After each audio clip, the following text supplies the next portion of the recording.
He lost his memory but never forgot to love her.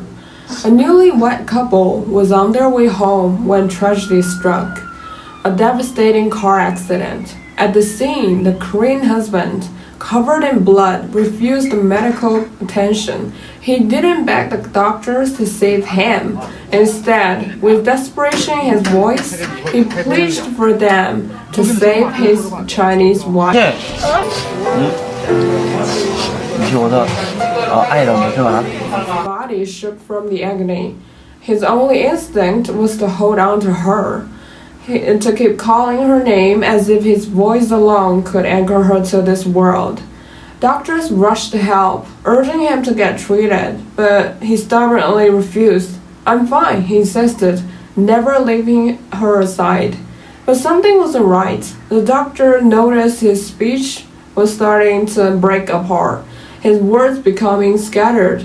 When asked how he got his injuries, he hesitated. He couldn't remember. That's when they realized that he had lost his memory. The trauma of the crash had caused temporary amnesia. He didn't remember the accident, didn't even know how badly he was hurt. But there was one thing his body refused to forget, and that was his wife. This heart-wrenching moment comes from the real Chinese medical documentary, Emergency Room Story, where the thin line between life and death is captured in raw, unforgettable detail. One day, the emergency room door swung open, and a woman was rushed in. Her hair matted with blood, her face pale and streaked with pain. Her name was Cheng Jing. She had just been in a serious car accident. The doctors moved fast, assessing her condition the moment she arrived, but something was off. She was agitated, restless, refusing to cooperate with their questions. Her breathing was heavy, her eyes darting around in confusion. Based on their initial judgment, the doctors suspected a traumatic brain injury. She needed a CT scan immediately to assess the damage, but getting her to comply wasn't going to be easy. After several attempts to communicate, it became clear Cheng couldn't answer properly anymore. Her thoughts were scattered, her words disconnected. She needed a familiar voice, someone she trusted. The doctor asked if there were a family member with her. That's when they found him, her husband, Sun Quanyu. He was in the same accident, and it showed. His forehead was bruised, one eye swollen, nearly shut. He looked like he should have been in a hospital bed himself, but instead he was standing in the hallway, refusing treatment, his gaze locked on the rescue room doors.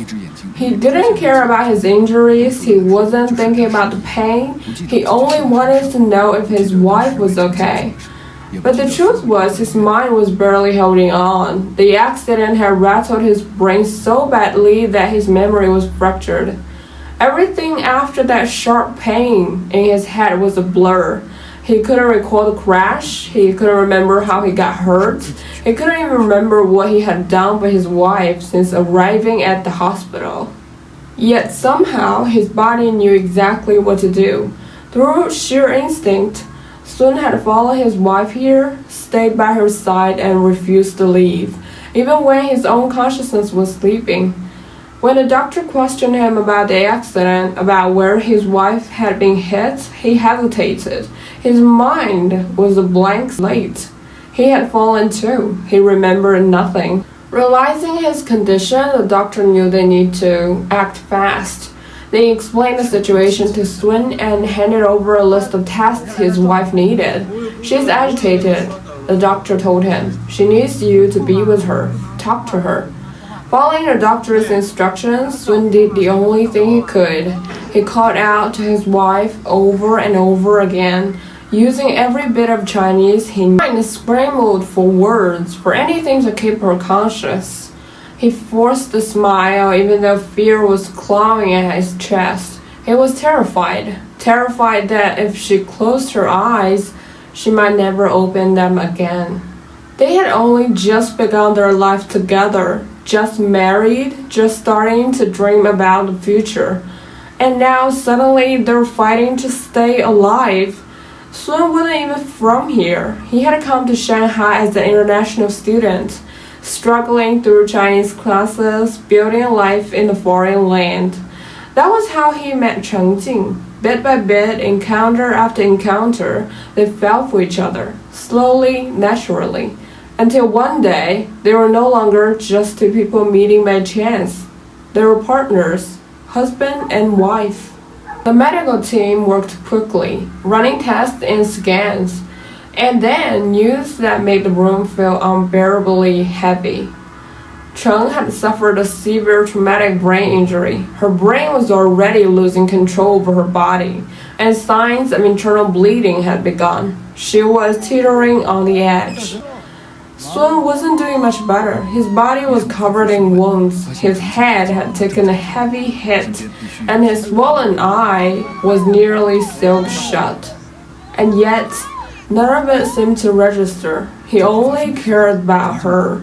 Even as the doctors urged him to get treatment, he didn't move. He just stood there, gripping her cold fingers, waiting for an answer he wasn't sure he would get. It was only when the doctor promised, we will do anything we can to save her, that something in him gave way. In a daze, as if his body had finally caught up with reality, Sun stumbled out of the emergency room, still lost in the nightmare that had become their reality. The hospital security guards had been watching Sun for a while now. A man covered in bruises, his clothes stained with blood, standing guard outside the emergency room, ignoring his own injuries, refusing treatment, refusing to leave. They tried to convince him, "Come on, let the doctors check you out." But Sun just shook his head. His voice was hoarse but firm. "Wait a minute, just wait a minute, see her first." He didn't care about the pain, didn't even seem to register where he was bleeding. His entire world had shrunken to get looked at. But he wouldn't move, wouldn't take his eyes off that door. Instead, he leaned against the pullback entrance, his body swaying slightly, his breath shallow, but still he waited. 3 hours passed. Then finally his mother-in-law arrived. She has rushed here the moment she heard the news, running through the hospital halls with fear gripping her heart. But nothing could have prepared her for the sight that greeted her when she opened the emergency room doors. Her daughter lying there, covered in blood. Just a few hours ago they had been sitting together, having dinner, chatting and laughing like any other day. And now, in the blink of an eye, her daughter was clinging for life. Cheng's voice was weak, barely more than a whisper. She said, "Mom, it hurts. I can't stand it." The mother's hands trembled. She turned to the doctors, her voice breaking. Sun, who had just been guarding her all this time, felt something inside him finally give out. His body had been running on pure willpower, but now, with his mother-in-law here, the tension in his muscles slowly unraveled. His vision blurred, the room swayed.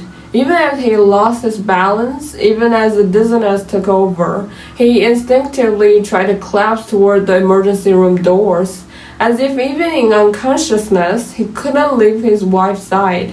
The security guard caught him just in time. They quickly moved him onto a stretcher and wheeled him in, but just as they were about to lift him, Sun groaned and stirred. The sharp pain joined him back to consciousness. The doctors ran tests immediately. The results were grim. He had a brain bleed. But his condition wasn't the worst one in that room. The real fight was still Cheng's. At that moment, she was undergoing a CT scan. Minutes later, the doctor came rushing back, holding the results. He pulled Cheng's mother aside, his expression serious. "The bleeding in her brain isn't extensive," he said. "We can try conservative treatment. No surgery is necessary for now." The mother gasped. A sob escaped her lips. The weight on her chest lifted just a little.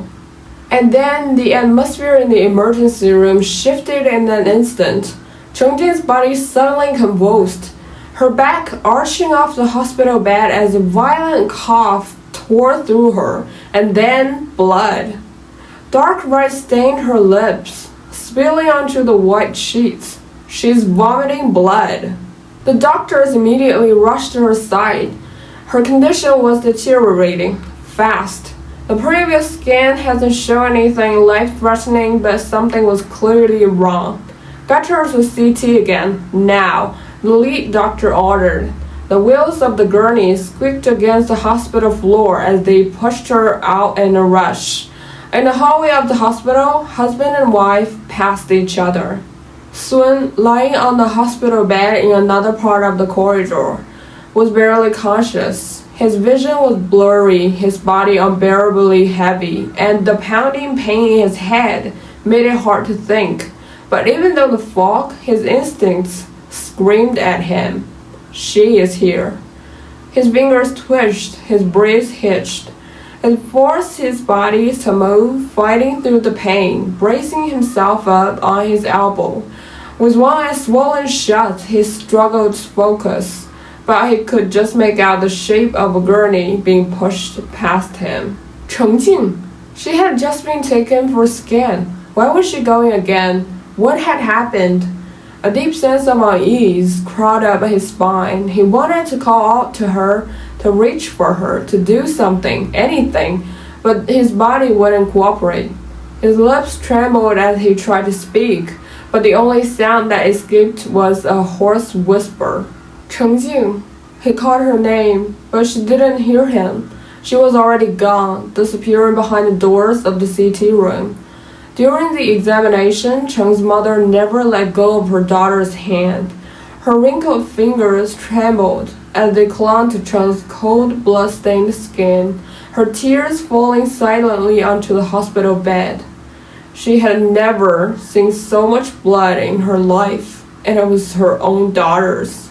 It felt like someone had reached into her chest and ripped out her heart. The helplessness, the fear, it was suffocating. Then the results came back. The doctor's face was grim. The bleeding in Cheng's brain was increasing. There was no more room for hesitation. She needs surgery immediately, the doctor said firmly. We have to remove a large piece of bone from the right side of her skull. This big. He held his hands apart to show the size. Cheng's mother couldn't process what she was hearing. Her mind had gone blank. The words swirled around her, heavy and cold. Surgery, bone, it all sounded so terrifying. Chengjing's cousin, keeping a much calmer head, asked, Do you mean the entire piece of bone has to be removed? The doctor nodded. Yes, it has to come off. The cousin took a sharp breath before asking the most important question. What's the success rate? The doctor hesitated. Then, in a grave voice, he said, half, at most. Half, 50-50, a cold number, a gamble with fate. The words seemed to freeze the air around them. Cheng's mother felt her knees go weak, her vision blurred with tears. Half? Was that all they could hope for? But there was no time for doubt. The cousin swallowed her fear and made the call. Do the surgery. There was no other choice, no hesitation. Even a sliver of hope was better than nothing. Meanwhile, in another room, the doctor explained the situation to Sun. When he heard the words 50% chance, he didn't speak. For a moment, he just sat there, motionless. Then tears fell. Silent, uncontrollable tears. His body was already broken, his mind barely holding on. But at this moment, none of that pain mattered. He had always believed they had time to build a home, time to watch their child grow up, time to grow old together. But now, in the blink of an eye, time is something they might not have anymore. And then, just before she was pushed into surgery, their paths crossed again. In the hospital corridor, his unconscious wife was wheeled past him. Sun, weak and battered, forced himself up from the gurney. His body screamed in protest, but he didn't care. He had to see her. His swollen eye could barely open, but he didn't blink. He wouldn't blink, because what if this was the last time? What if this was the last time he would see the love of his life? Just a few hours ago, they had been happily talking about the future, laughing over dinner, making plans. Now she was being taken to the operating room, balancing on the thin, fragile line between life and death. His lips trembled, his hands clenched into fists. He wasn't ready. He would never be ready. But all he could do is watch as she disappeared behind the doors and pray. Inside the operating room, every doctor was focused. Their movements precise and swift. The atmosphere was tense, charged with urgency. They weren't just performing a routine surgery, they were fighting for a life, one that teetered on the edge of death. Outside, the family gathered, their eyes fixed on the closed doors of the operating room. No words were spoken, just silent prayers. Their hearts hoping for a miracle, wishing for Cheng's return. Hours passed in a blur, and then the news came. The surgery had been successful. The family exhaled as one, their shoulders releasing the weight they'd been carrying. But despite the relief, there is still so much to process, so much to rebuild. In the days that followed, both Cheng and Sun slowly began to recover. Their bodies healed, their wounds slowly fitting, but Sun, he couldn't remember what had happened. His mind, clouded by the trauma, had taken refuge to amnesia. He couldn't recall the accident, the chaos of the hospital, or how they had gotten there. The only thing that was clear to him was the woman before him, Cheng Jing, his wife, the one he loved deeply. He knew her, but everything else was a blank canvas.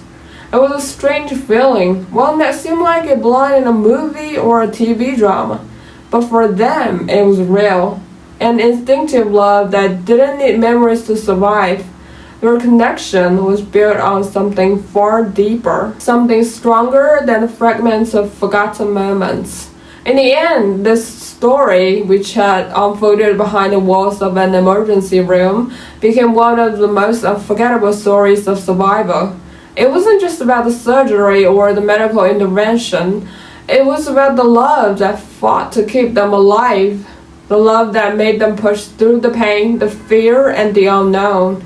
It was a love that survived, even without a clear recollection of the past. Sun's devotion to his wife, despite not remembering what had happened, left a lasting impression on everyone who heard their story.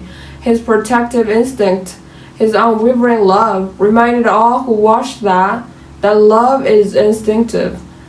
It's a bond that doesn't need words or memories to be real. Cheng Jing and Sun Quanyu, two people who had crossed the brink of death together, were now walking hand in hand into a future where their love had been tested and proven stronger than ever. They were one of the lucky couples, lucky to have made it through, lucky to still have each other, and lucky to continue their journey together. Surrounded by family, with their daughter and mother by their sides, they carried on, grateful for the second chance at life and love. Well, that's it for today's video. This is Alex, and if you enjoyed this content, don't forget to hit that like button and subscribe to the channel for more. Thank you for watching, and I can't wait to share more with you next time. See you soon!